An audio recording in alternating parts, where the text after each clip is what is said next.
Alors d'abord, est-ce que vous pourriez vous présenter, rapidement? Bah, moi, je suis, Ariana, Grosso-Cordone. Je suis, metteur en scène et comédienne et bah, là, je veux parler de un projet qu'on a commencé en 2017 avec, un autre comédien, Guillaume Lepape, qui s'appelle, Love pas à 2. Que c'est une, petite pièce, de théâtre-danse, pour réaliser, dans des espaces, publics ou semi-publics, dans lequel on raconte l'histoire, d'amour d'un couple, en 3 ans, leur relation des 3 ans, en en 15 minutes et par le biais de leur échange de messages de WhatsApp.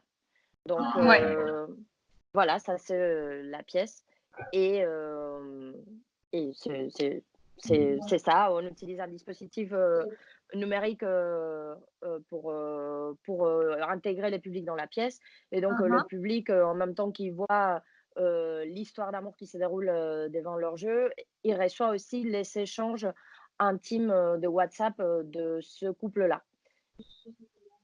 OK. Et du coup, vous, quel est votre rôle, votre statut? Comment avez-vous participé à la création de cette pièce? Bah, moi l'idée c'est à moi. C'est une Mmh. idée que j'avais eue, depuis un petit moment. Je voulais travailler autour de cette question de l'amour et comment la construction qu'on fait actuellement de l'amour et des relations amoureuses, ça part des quelques images un peu, typiques, on va dire, très similaires, qui ça fait que parfois les relations, ils tournent en boucle. C'est très Mmh. facile de retrouver, dans les témoignages de gens qui nous entourent, ou même dans nos propres expériences, que toutes les relations, ils se ressemblent et en même temps, je voulais, faire ça par rapport, à ces nouveaux usages qu'on fait des réseaux sociaux, donc personnels et comment toutes les dynamiques qui s'établissent dans ce type de conversation où on voit si l'autre personne a lu, si l'autre personne est en train de nous écrire, ces temps d'attente, comment ça pouvait participer pour construire, cette histoire, où on parle du temps, quoi et on condense, 3 ans d'histoire en 15 minutes. OK. D'accord, et du coup, vous êtes vraiment partis de ce constat-là, de dépeindre, de montrer comment les relations, sont actuellement? Ou est-ce qu'il y a quelque chose de plus, «dénonciateur» entre guillemets? Ça fait que, du coup, l'amour, comme il devient un peu, un boucle et sur les structures de la pièce, on travaille beaucoup, avec, cette forme de boucle. C'est quelque chose qui est très universel. Enfin, c'est quelque chose où tout le monde se reconnaît. Mais en fait, on se reconnaît sur des images qui sont un peu banales, finalement. On construit des relations personnelles un peu, passe-partout et toutes les photos d'une, relation amoureuse sur Instagram, ils se ressemblent, même si les personnages ils changent. C'est un peu toujours la même chose. Donc, sur cette idée du boucle et du banal, c'était là où je voulais, creuser un petit peu plus et c'est curieux parce qu'effectivement, la réception du public, enfin là, ça doit il y a quelque chose que j'ai pas dû bien faire, parce qu'ils se sont identifiés quand même. Heu, donc ils arrivent toujours à être touchés pour l'histoire de ces 2 personnages qu'on a essayé quand même de les travailler dans un sens de passe-partout, des clichés, du banal, et en fait, les gens, ils arrivent pas à se détacher du fait que c'est une histoire d'amour et ça leur touche énormément. Quand à la base, mon intention, c'était plutôt de parler de quelque chose de très banal, quoi. Mais et c'est intéressant effectivement de voir comment c'est pas une dénonciation, je dénonce rien, l'amour, c'est très bien, hein, et il faut s'aimer. Mais effectivement, je trouve qu'on a trouvé un schéma des constructions amoureuses qui est très similaire pour tout le monde Et ça m'intéresse de voir, le rapport que les gens ils ont à cette, construction. D'accord. Oui, parce qu'en fait, peut-être c'est dans le banal que qu'on arrive au final tous à s'identifier. C'est peut-être pas dans les histoires d'amour, comme Titanic ou quoi, que les gens au final vont se reconnaître, dedans, quoi. Tout à fait et en même temps, on construit, nos histoires d'amour avec des clichés de Titanic. On s'est tous, vus à imiter, les scènes du bord du bateau, même pour rigoler. Donc, on est Mmh. aussi imprégné de Ouais. ce type de construction-là. Enfin, on a une construction de l'amour qui est très hollywoodienne et ça, c'est pas de nos jours, ça vient depuis les années 50, c'est comme ça, hein et il y a aussi toute une industrie qui est créée là-dessus, justement, pour qu'on continue à croire, à cette idée de l'amour romantique. Mmh mh. Donc ça intéresse à beaucoup de gens et à beaucoup d'entreprises surtout, à qu'on continue à penser, dans ces termes du banalité, quoi. Mmh mh. Oui, c'est vrai qu'il y a quand même un imaginaire collectif, qui est nourri par la culture et qui est, justement un peu, rompu par les applis de rencontres et tout ça, Mmh. de Mmh nos mh. jours. Effectivement, là, après, tout ce qui est, toutes les applications de rencontres, c'est le pur, marché, en fait. C'est le capitalisme sans jouer à faire semblant d'autre chose, hein. Là, on sweep, puis, on passe à une autre personne et puis c'est là, ça ne nous convient pas et on passe à l'autre, on passe à l'autre et pour la génération actuelle, plus jeune, ils le font, ils ont aucune, problème à ça. Et Mmh moi, je mh. me demande jusqu'à quel point ils sont en train de réfléchir sur cette forme-là de c'est pas un jugement, hein, enfin, ça me Mmh semble mh. bien enfin, chacun il fait comme il veut, déjà, mais effectivement, c'est une victoire encore d'un système capitalisme qui arrive à notre intimité la plus, personnelle, quoi, nos Mmh mh. relations amoureuses. Mmh mh. Et du coup, pourquoi avoir choisi, de faire interagir le public, particulièrement à travers le téléphone portable? Et il y a plusieurs, choses, qui se mêlent. Et il y a des questions de système de production du spectacle, vivant, qui sont en train de se développer. Hem, pour moi, c'était important de créer une pièce que je pouvais, contrôler dans les aspects, créatifs et artistiques, mais aussi dans tout ce qui est, la technique. Et du coup, c'est vrai qu'internet de nos jours, ça nous proportionne des outils, très intéressants et très, pertinents. Et donc, en plus, ça positionne aussi les spectateurs dans une autre, dans leur propre intimité parce qu'on va les interpeller par le biais de leur propre outil au quotidien. Ils l'utilisent dans sa vie de tous les jours et donc nous, on va leur demander de l'apporter pour voir la pièce. Donc ça, c'était intéressant. Et ce qui m'a mené aussi dans une réflexion qui était plus large sur effectivement comment le numérique qui prend tout la place de nos jours. Et Mmh. comment, à moi, encore une fois, dans une génération un peu charnière, parce que je grandis avec le numérique et avec enfin, avec le téléphone portable et puis maintenant les smartphones, mais c'est pas mon langage natif. Parfois, je comprends pas bien et je sais pas comment ça fonctionne. Et donc, j'ai pas le courage de faire le saut, de m'intégrer dans cette, façon de fonctionner, mais je trouve que justement l'analyser, avec une œuvre artistique, ça me permet de mieux le comprendre parce que je trouve très fascinant comment les gens ils font tout avec leur portable, avec leur application, je trouve ça fascinant, même si j'arrive pas à le faire moi-même. Et donc ça m'intéressait de mêler, ma pratique artistique à ça.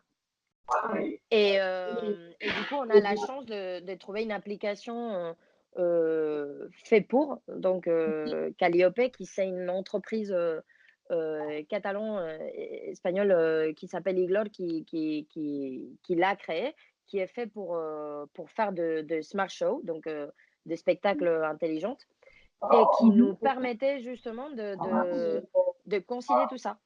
et d'avoir un système de production qui nous, on pouvait contrôler et de créer une pièce où les publics, ils pouvaient participer de cet, dispositif et en même temps, ça a permis aussi de que toute la dramaturgie, ça s'est fait autour de cet objet-là, en fait. De cette façon de communiquer que l'application, elle nous permettait, avec l'excuse de jouer, avec le WhatsApp et donc ça comblait en fait, toute une partie d'écriture, et des besoins artistiques. D'accord et moi quand enfin j'ai regardé un petit peu, des vidéos du coup de la performance Mmh. et en fait ça m'a fait penser le fait que les gens regardent leur téléphone, au fait que justement sur les réseaux sociaux, on devient tous un peu «voyeuristes» entre Tout à fait. guillemets de la relation, que des autres en fait. Est-ce que aussi il y a cet aspect-là, de montrer un peu comment nous on peut observer à travers la technologie, ce qui se passe? Tout à fait et c'est pour ça aussi qu'on joue la pièce dans des espaces, publics ou semi, publics, parce que d'un côté, il y a cette sensation de c'est une pièce courte, ça dure, 15 minutes. Nous, on l'a fait, en boucle, 6, fois, mais à vrai dire, les gens, ils le voient juste une fois, c'est comme une espèce de fulgurance. C'est comment, être dans la rue avec, le casque en train d'écouter la musique et voir 2 personnes qui sont en train de s'engueuler dans la rue et donc, on commence à s'imaginer une histoire. C'est très voyeuriste, on le fait tous les jours et on le fait en continu. Donc, nous, on a juste poussé ça davantage en permettant les gens d'accéder pas que à l'histoire qu'ils peuvent se raconter, mais à une histoire qui est complètement privée, qui est dans leur échange de WhatsApp personnel et qui passe par des textos, des photos, de messages vocaux et que eux, ils ont accès à tout ça et en plus, on le renforce, d'autant plus parce qu'on situe toujours une, barrière physique entre nous et les publics. Donc, en fonction des espaces, soit ils sont derrière une vitre, soit nous, on est derrière une vitre ou, derrière une barrière ou avec une distance, réelle, de 10 mètres, minimum, où il y a toujours encore un autre écran qui s'interpose pour renforcer effectivement cet effet, voyeur, on regarde quelque chose qu'on ne devrait pas voir et en même temps, là, on est tellement habitué qu'il y a beaucoup de gens qui voient qui se sont pas voyeurs, quoi. Ouais. Ils se posent pas la question des qu'ils sont en train de voir une intimité. Mmh. Et est-ce qu'aussi le fait de jouer, dans un espace, public qui du coup va être très varié, ça vous amène à justement, changer un peu votre chorégraphie ou adapter votre chorégraphie à l'environnement? Ou est-ce que vous allez Tout le temps. toujours, à peu près faire la même chose? Tout le temps. On travaille sur ce principe de faire une pièce qui est, in situ, pour les espaces où on joue. Donc ça nous demande un travail de recréation en permanence, de la pièce. Nous, on compte avec une base, on sait par quelles étapes on va passer, dans l'histoire et comment on veut la raconter. Mais effectivement, ça s'adapte, à chaque espace et il y a aussi tous les débuts de la pièce, comment nous on amène le public, dans notre histoire et ça, c'est plus à voir avec, le dispositif en soi sur, comment on travaille, avec Calliope et la dramaturgie qu'on écrit là-dessus, qui change. C'est-à-dire c'est jamais la même façon de commencer, l'histoire, parce que ça va varier beaucoup en fonction de ces espaces, ça se trouve qu'on a l'opportunité de faire vraiment une rencontre, inattendue dans la rue, ou parfois nous, on est mêlés avec le public et donc l'histoire, ça se déclenche, différemment. Donc on est toujours dans une réécriture et du fond et de la forme, chorégraphique, ouais. OK. Et dernière question, est-ce que vous pensez que, ce genre de spectacle, interactif, notamment sur l'amour, c'est un sujet, actuel? Est-ce que vous voyez beaucoup d'autres artistes s'emparer un peu du sujet, ou pas? Sur tout ce qui est nouvelles technologies, et spectacles transmédia, smart show et tout, c'est sûr que là, il y a beaucoup de gens en ce moment qui sont en train de travailler, là-dessus. Il y a beaucoup de réseaux qui commencent à s'ouvrir, à ça et même si parfois les publics, ils peuvent être un peu réticents parce que c'est des formes, formes de placer le public où c'est inhabituel, ça commence, à se faire et sur la question de l'amour, effectivement, pendant qu'on crée la pièce, on a vu et on a pu échanger avec, d'autres artistes qui travaillaient autour de ça. Avec des discours complètement différents, hein Oui. et avec des phénomènes, complètement différentes. Donc oui, là, je vais citer un parce qu'il est très, très connu et parce que qu'il utilise aussi cette format de WhatsApp, sur en plus une autre réseau social qui c'est Instagram, c'est la compte d'Amour Solitaire, qui est vraiment dans cette même dynamique et qui parle de la révolution de l'amour. Enfin, avec un travail qui est très, différent, un discours qui sait rien à voir avec, ce que nous on fait, mais qui est très bien construit, autour d'effectivement comment réutiliser les réseaux sociaux pour parler de ça, de l'amour. Il y a toute, l'année dernière en étant à Marseille, en été, je me suis retrouvée à que toute la saison artistique de la ville pendant toute l'année, 2018, la question était l'amour. Donc oui, oui, c'est sans doute, c'est des thèmes qui mobilisent et qui sont dans l'air du temps, ouais. Je voulais vous demander, vous, personnellement, qu'est-ce que vous pensez de ces nouvelles formes de rencontres en ligne, actuellement? Hem, Personnellement, c'est vrai que je me sens un peu, étrangère, enfin un peu comme si j'étais arrivée tard à ce type de forme de rencontre.